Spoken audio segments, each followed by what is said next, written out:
자, 수업 이어서 하겠습니다. 이 중화적정 문제를 풀고 이제 경도에 대해서 조금 얘기하고 오늘 여기까지 마치겠습니다. 자, 중화적정. 산의 당량과 염기의 당량이 같아야 중화가 된다. MV는 N-V-. 자, 문제를 한번 풀어볼게요. 염산을 중화 반응하는데 필요한 수산나트륨 NaOH 부피를 구하는 거네요. 자, 염산이 0.1노르말 농도로 40ml가 있습니다. 저희가 소주잔이 50ml라고 보시면 돼요. 소주잔에서 한 7부 정도 들어가 있는 거네요. 자, 소주잔에 염산이 있습니다. 이거 먹으면 죽겠죠. 굉장한 산성입니다. 얘를 중화를 시키려고 해요. 그래서 중화 염기성인 수산나트륨을 넣으려고 합니다. 일정 양을. 자, 0.25노르말의 수산나트륨을 얼마큼 넣어야지만 이게 중화가 됐는지를 물어보는 거예요. 우리가 뭐 배웠죠? 1번 NV는 N-V-. 자, 요거 배웠죠. 그대로 써먹습니다. 0.1 노르말 곱하기 40 mL은 0.25 노르말 NaOH X입니다. 그죠? X는 16ml가 되겠네요. N, V는 N-V-. V-가 모르는 값이죠. 쉽죠? 굉장히 쉬운 겁니다. 2번 0.1% HCl 100세제곱미터를 중화 처리하려면 4% NaOH 몇 세제곱미터가 필요한가? 똑같은 겁니다. 똑같은 건데 단위가 바뀌었네요, 여러분. 단위에 대해서 한번 생각해 봅시다. 단위. 자, 1%는 1000mg/L는 1000ppm. 1%는 1000ppm입니다. 1%는 1000ppm. 요거를 조금 기억을 해주셨으면 좋겠어요. 그럼 ppm은 1000mg/L고, 자, 그럼 0.1%는 뭔가요? 0.1%는 여기서 만에서 숫자 하나 빠지는 거죠. 0.1%는 1000mg/L가 될 거죠. 자, 그럼 4%는 40,000mg/L가 되겠네요. 그죠? 자, 요거를 우리가 써먹기 편하게 바꿔주겠습니다. 자, 왜 바꿔줄까, 단위를? 여러분들 아마 눈치채신 분들도 있을 겁니다. NV는 N-V-, N. 노르말 농도로 환산하기 위해서죠. 자, 이거 g/L로 바꾸겠습니다. 그러면 1g/L. 그죠? 1000mg은 1g이니까. 그죠? 얘는 40g/L. 자, 이거랑 똑같은 거예요. 그러면 1g/L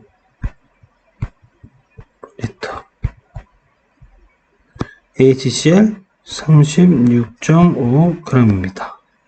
곱하기 100 삼수는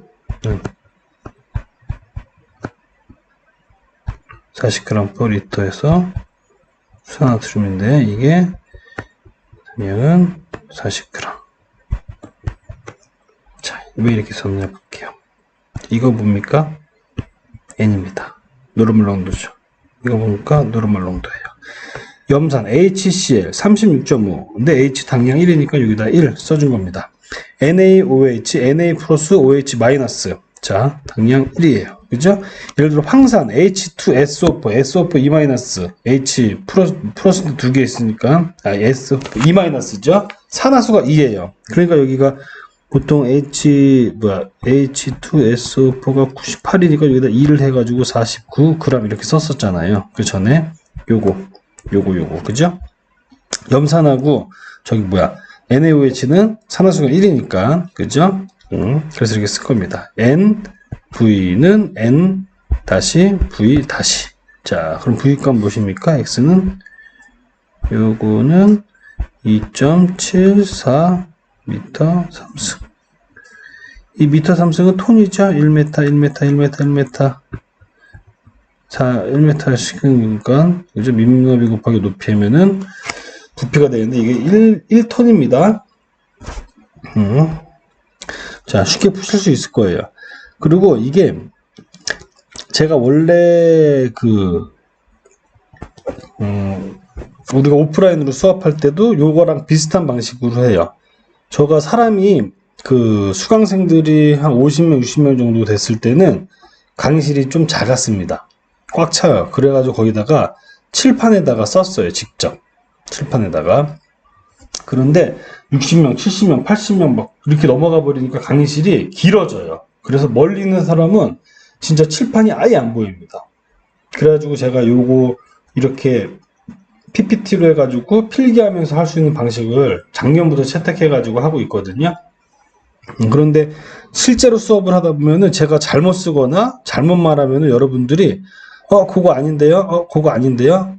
그게 왜 이렇게 돼? 하고 바로 질문을 해요. 그러면 제가 내가 뭔 잘못 말했나? 하고 이제 다시 이렇게 정정을 합니다. 근데 지금은 제가 막 혼자 이렇게 얘기를 하니까는 어쩔 때는 틀리게 말할 때도 있거든요.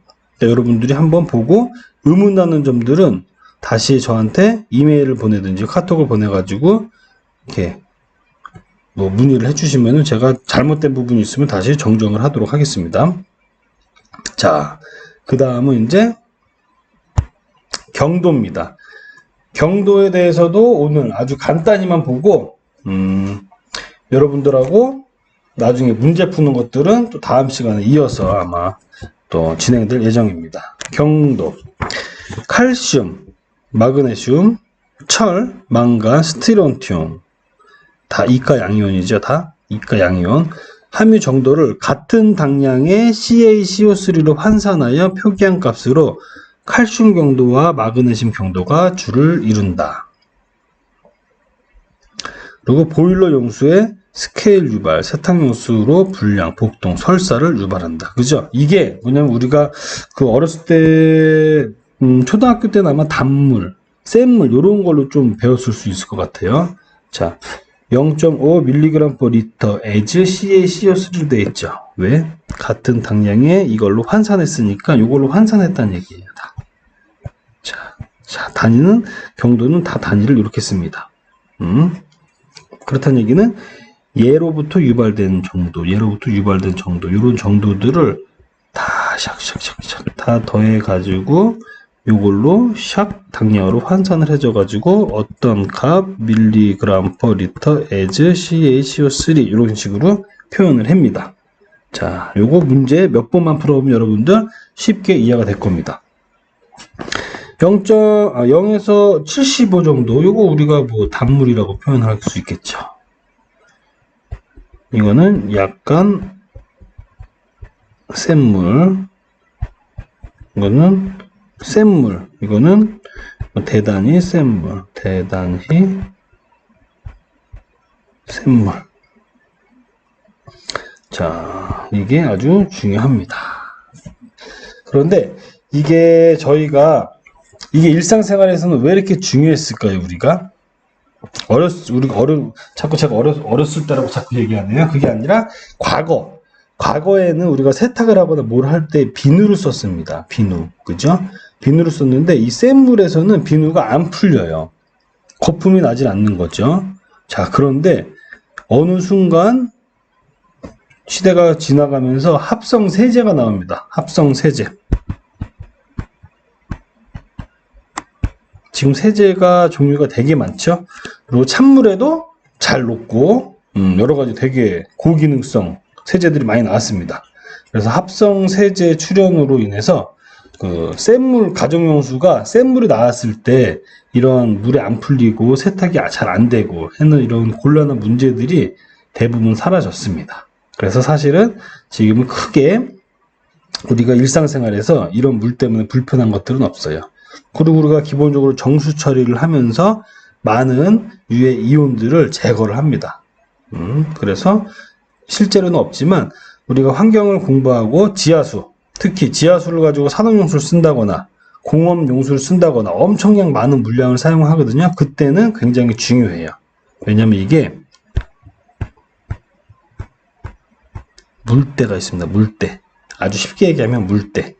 그죠? 스케일이라고 해요. 스케일이 끼는데 여러분들 물을 수돗물 받아놓거나 아니면 빗물이거나 어느 물이든 일정 공간에 담아놓고 하면은 물에 있는 그 불순물들, 녹아있는 어떤 고형물질들이 다 벽에 붙거나 스케일로 뭐 뭉치거나 침전이 되거나 어떤 많은 영향들이 나타나죠. 그러면서 물때들이 생성돼요. 물때.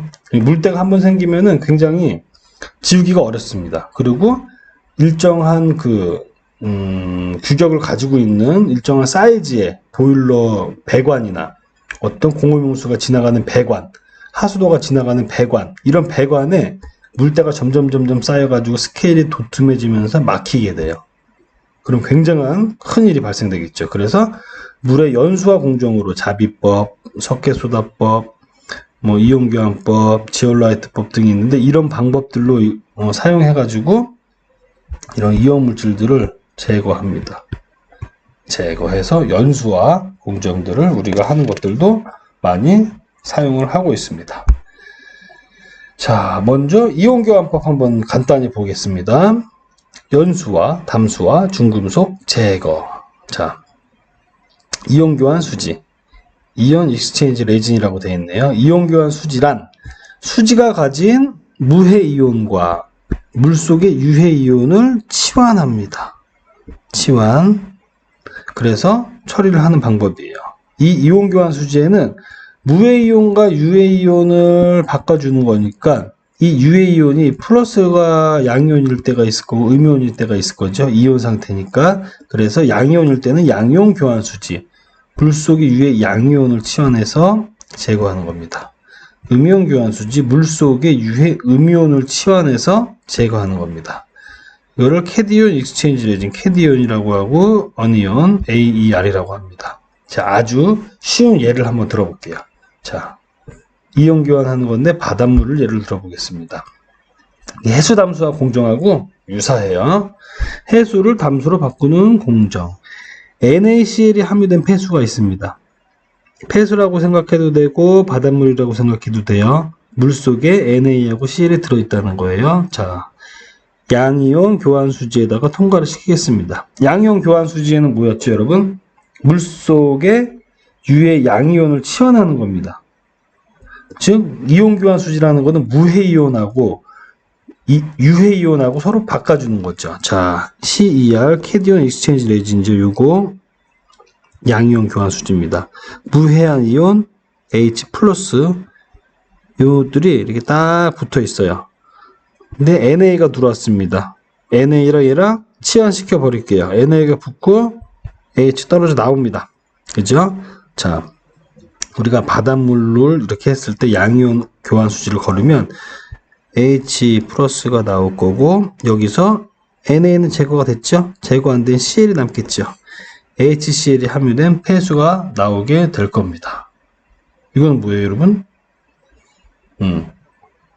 염산입니다. 염산. 그죠? 이거 큰일 나는 거예요, 먹으면은. 그래서 여러분들이 예를 들어 무인도에 갇혔는데 자, 내가 살아야 되니까 해수를 담수로 바꿔가지고 내가 생존을 하겠습니다. 그러면서 양이온 교환 수지 갖다가 딱 바닷물을 걸러가지고 먹었습니다. 그럼 죽겠죠, 바로. 염산입니다. 자, 그래서 우리는 음이온 교환 수지를 한번 더 걸러야 돼요.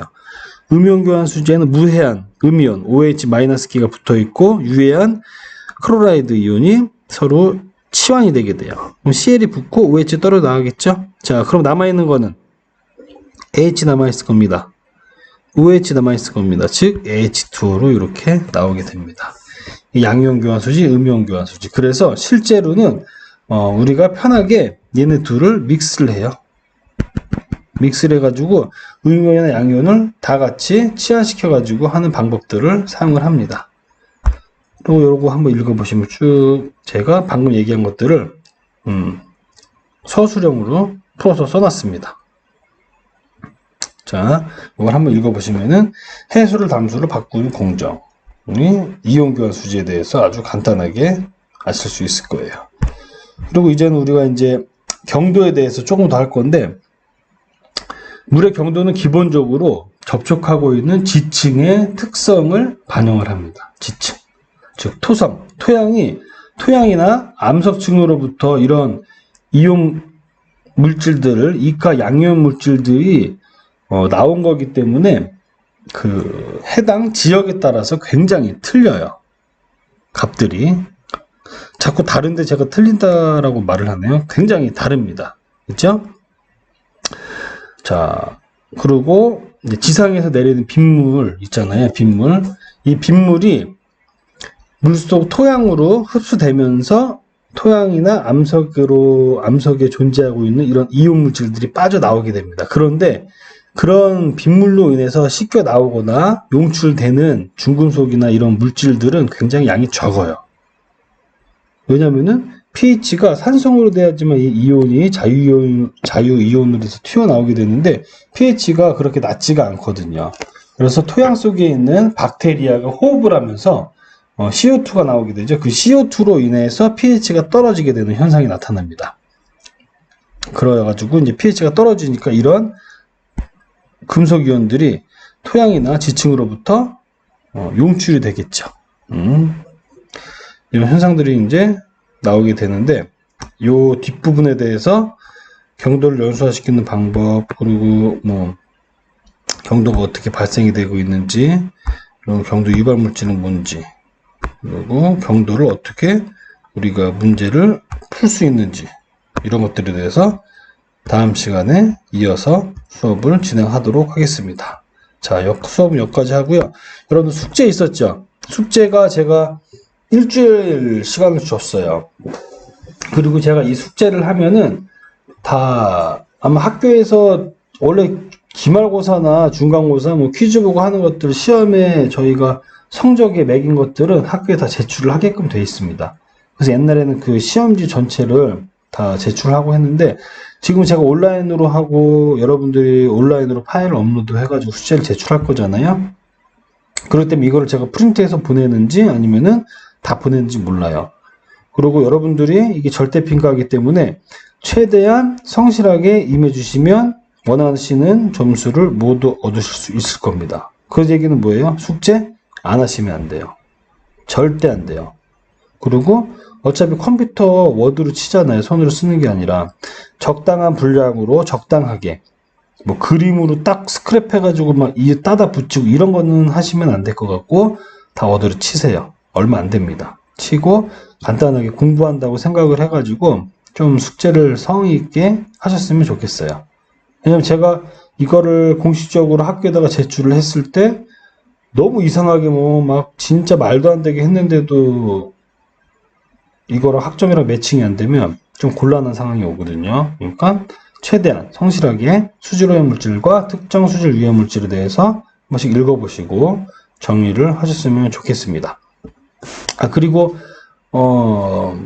가끔 질문을 주시는 분들이 있어요. 카톡이나 이메일로 질문을 주는데 그건 제가 몇 가지 딱 모아가지고 수업 시간에 다시 좀 풀어드리거나 다시 알려드리는 방식으로 하겠습니다. 왜냐면 질문하는 것 중에서 아주 개인적이거나 그런 건 제가 개인적으로 답변 드릴 거고 이거는 여러 사람이 좀 알았으면 알아도 괜찮겠다 하는 것들은 공식적으로 제가 모두에게 답변을 같이 드릴 겁니다. 그러니까 궁금한 거 있으면은 언제든지 질문을 해주시면은 감사드리겠습니다. 그리고 또 뭐 원하는 게 있거나 이 수업을 들으면서 불편한 게 있거나 이런 것들은 저한테 좀 보내주시면 제가 반영할 수 있는 거는 바로바로 반영해서 여러분들한테 최대한 도움이 될 수 있도록 이렇게 할게요. 자, 오늘은 수업 여기까지 마치겠습니다. 고맙습니다.